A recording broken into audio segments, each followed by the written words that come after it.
चलिए एक बार फिर से हमारे वीडियो पर आने के लिए आप सभी का स्वागत है, तहे दिल से आभार।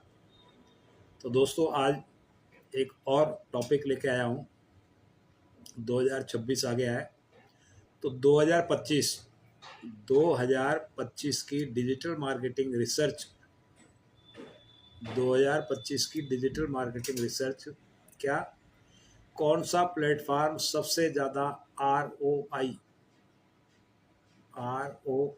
रिटर्न ऑन इन्वेस्टमेंट दे रहा है या सबसे ज़्यादा आरओआई कौन दे रहा है, ये आज का टॉपिक है। तो नमस्ते, मेरा नाम शिवेंद्र सिंह जादौन है। मैं करौली राजस्थान से हूँ और एनबीसोपी के सेगमेंट रोड टू बॉलीवुड का को फाउंडर और नेशनल प्रमोटर हूँ, जहाँ पे हम सिंगर्स के ऑडियो का वर्ल्ड वाइड डिस्ट्रीब्यूशन करते हैं। इसके साथ ही डिजिटल मार्केटिंग लर्नर्स के लिए हम बहुत छोटे कीमत पर फुल कोर्स मात्र 599 रुपये मात्र 599 रुपये की ज्वाइनिंग से ऑनलाइन पूरा डिजिटल मार्केटिंग कोर्स प्रोवाइड करा रहे हैं। तो दोस्तों अगर आप इंटरेस्टेड हैं तो मेरे साथ जुड़ें। तो आज का टॉपिक है कौन से डिजिटल प्लेटफॉर्म ने 2025 में सबसे ज़्यादा आरओआई दिया। यूट्यूब ने दिया, इंस्टाग्राम, गूगल एड्स, लैकदिल या फिर कोई और उभरता हुआ प्लेटफॉर्म आया। तो हमारी जो रिसर्च है, हमारी एनबीसोपी की जो डिजिटल टीम है, उसने जो डाटा तैयार किया तो उसके हिसाब से ये जो विभिन्न इंडस्ट्री थी, तो कौन कौन सी एड डेटा,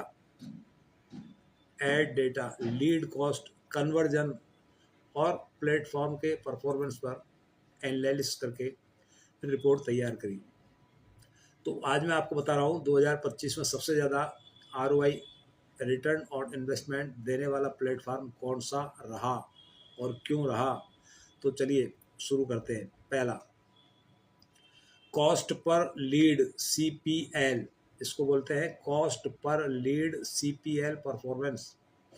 तो हमारे जो रिसर्च की टीम है उसने ये निकाला कि इंस्टाग्राम रील सस्ती लेकिन मीडियम क्वालिटी वाली रही। बहुत सारे निक में CPL कम रहा, लेकिन लीड की क्वालिटी हर बार स्ट्रॉन्ग नहीं रही। ठीक है। फेसबुक और Meta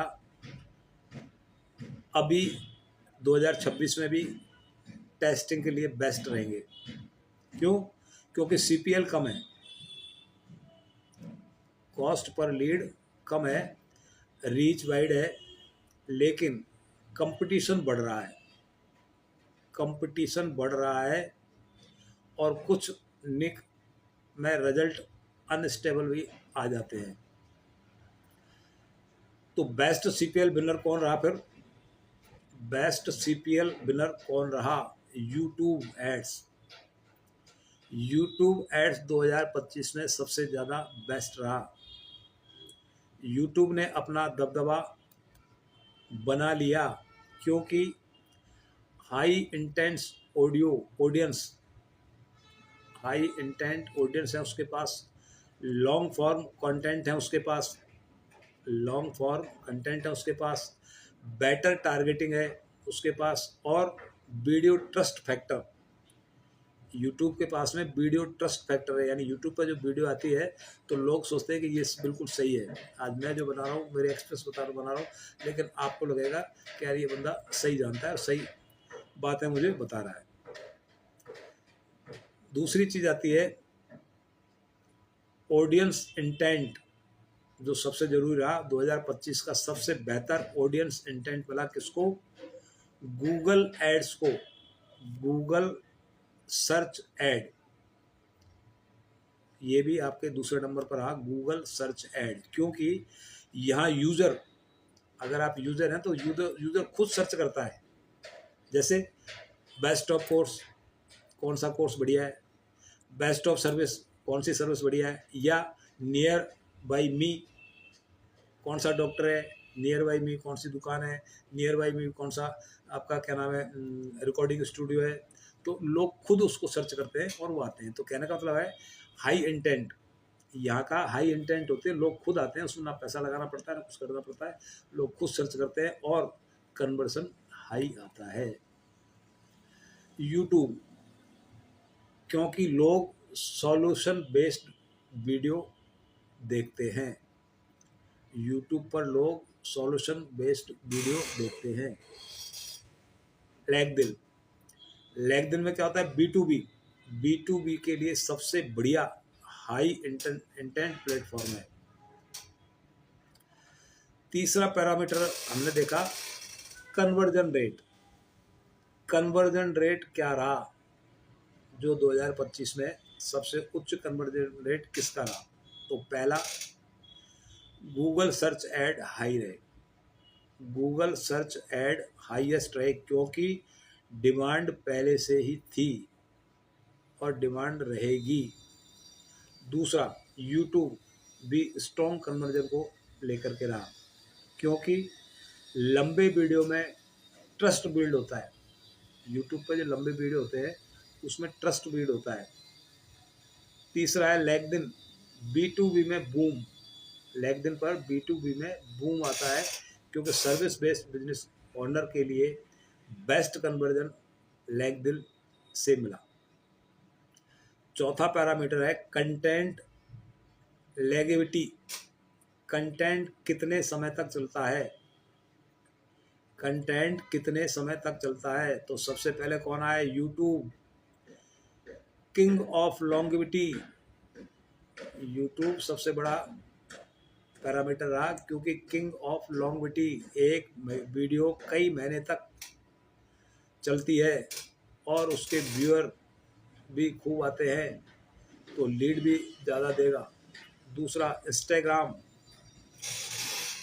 Instagram fast but short live रहा, इंस्टाग्राम ने फास्ट ग्रो किया बट शॉर्ट लाइव रहा क्योंकि रील 24-48 घंटे में ही पैक पर पहुंच जाती है, पीक पर पहुंच जाती है, 24-48 घंटे में ही पीक पर पहुंच जाती है, 10 मिलियन व्यूअर आ जाते हैं, अपन को लगता है कि ये तो हो गया काम, बट कन्वर्जन आपको आता है तब मालूम पड़ता है।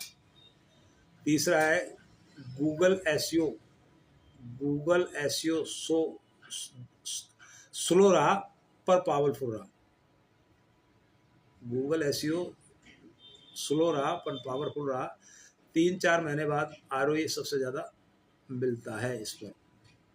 अब एड स्टेबिलिटी की बात करते हैं, कौन सा प्लेटफॉर्म सबसे कम उतार चढ़ाव दिखाता है 2025 में, कौन से प्लेटफॉर्म में सबसे कम उतार चढ़ाव दिखाया? तो उसमें सबसे पहला स्टेबल कौन सा रहा, गूगल नहीं यूट्यूब एड्स, यूट्यूब एड्स सबसे स्टेबल रहा क्योंकि यहाँ कंटेंट ही टारगेटिंग है, कंटेंट ही टारगेटिंग है। मैं ये वीडियो बना रहा हूँ डिजिटल मार्केटिंग की, तो ये मेरे जो टारगेटिंग लोग हैं वो डिजिटल मार्केटिंग सीखने वाले हैं ताकि लोगों को लगे कि हम कहाँ से सीखें और हम उनको बताएं कि हमारे से जुड़ो, हम आपको 599 में डिजिटल मार्केटिंग सिखाएंगे।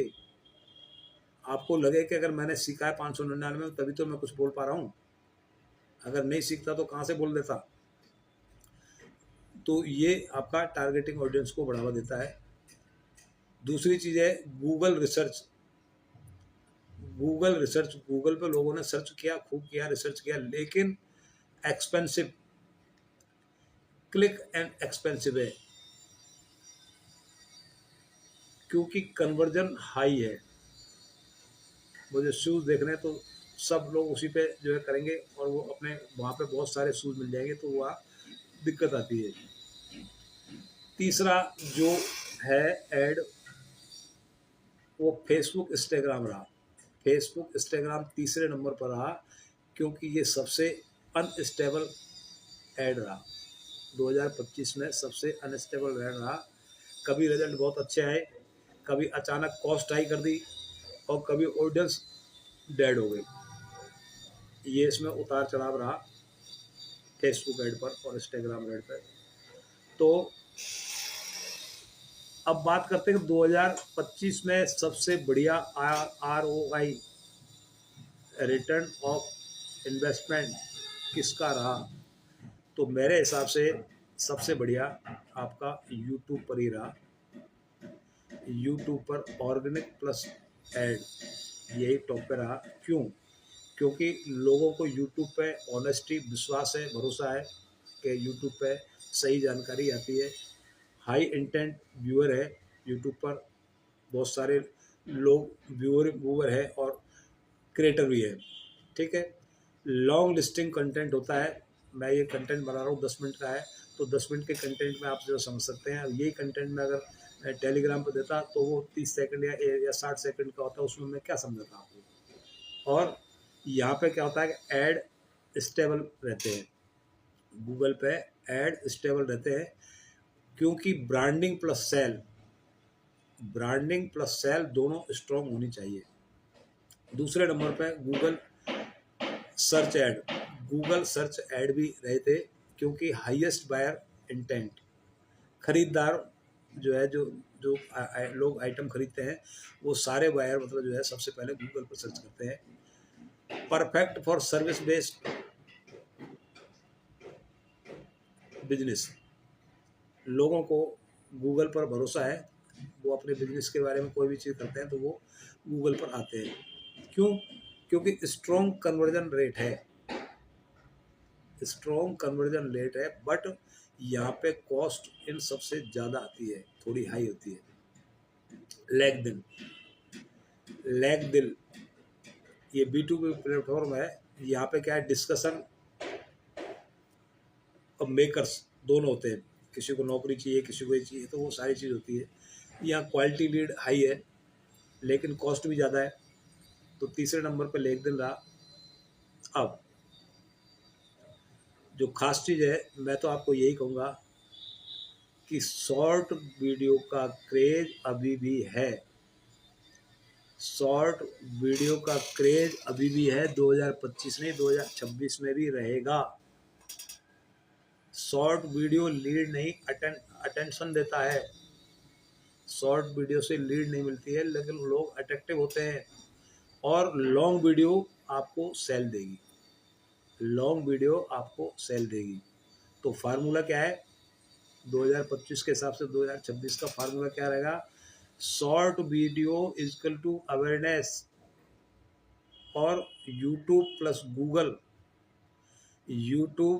गूगल पे अगर आप ऐड दोगे तो ROI आपको मिलेगा ही, रिटर्न ऑफ इन्वेस्टमेंट आपको मिलेगा ही। तो दोस्तों, ये मेरा और मेरी टीम का जो अनुभव था वो मैंने आपको साझा किया। अगर आपको अच्छा लगे तो 2025 में इस स्ट्रेटजी पे काम करो जो मैंने बात बताई है। छोटी छोटी वीडियो इंस्टाग्राम पे डालो, और बड़ी वीडियो आप उन्हीं की बना करके यूट्यूब पर डालो, क्योंकि जब लोग आपको इंस्टाग्राम पर फॉलो करते हैं, देखते हैं, तो फिर वो आपके बारे में गूगल पर जाकर के, यूट्यूब पर जाकर के भी जानना चाहते हैं। मिलते हैं अगली वीडियो में एक और नए टॉपिक के साथ।